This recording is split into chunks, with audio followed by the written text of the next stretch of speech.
God, I thank you that I am not like the other men, extortioners, unjust, adulterers, or even like this tax collector. I fast twice a week, I give tithes of all that I get. But the tax collector, standing far off, would not even lift up his eyes to heaven, but beat his breast, saying, God, be merciful to me, a sinner.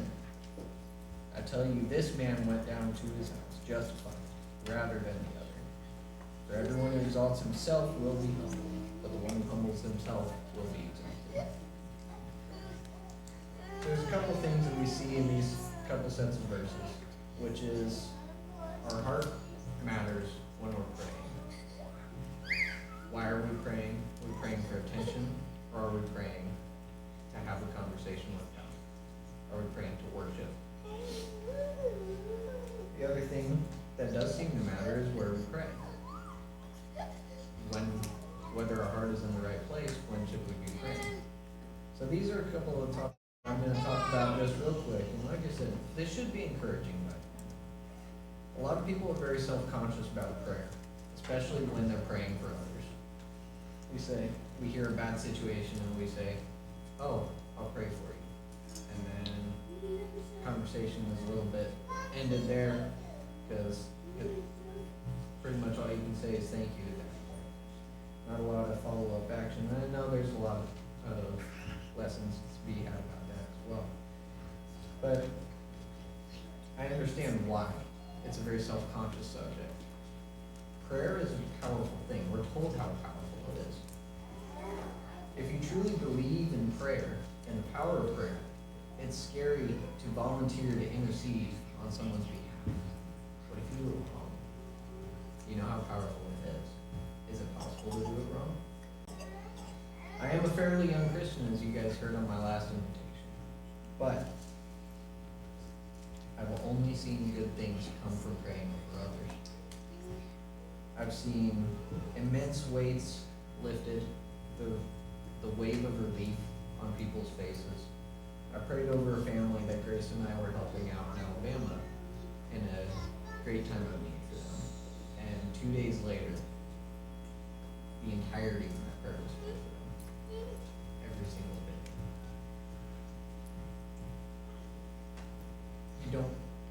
Here's the thing. When I prayed over them, and I asked, is it okay if I pray over you? I'm still not sure of their standing with Christ at this point. So I was nervous to say that.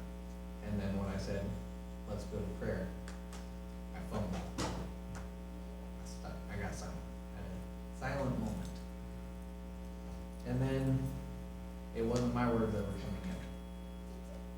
God gave me that little moment of silence to say, I know what they need. You're telling them what they need. You're interceding for them because I put you there. Prayer is a beautiful gift that God has given us because He loves us. He doesn't have to have an open line of communication with us. We need to use it. We need to pray privately, day and night, all the time, little things, anything we're stressed about, anything we're excited about. We need to worship through our prayer. He also makes us His hands and His feet. We can pray for others. We don't only pray in silence, but we don't pray for attention. If you have a need, any of this, if you need a prayer, if you want to learn more about who we're praying to, please come forward as we stand together.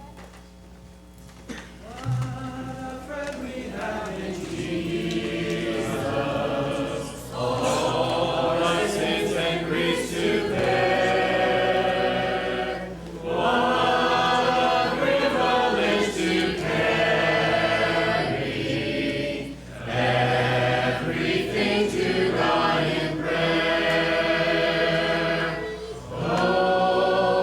These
Take thee, take it to the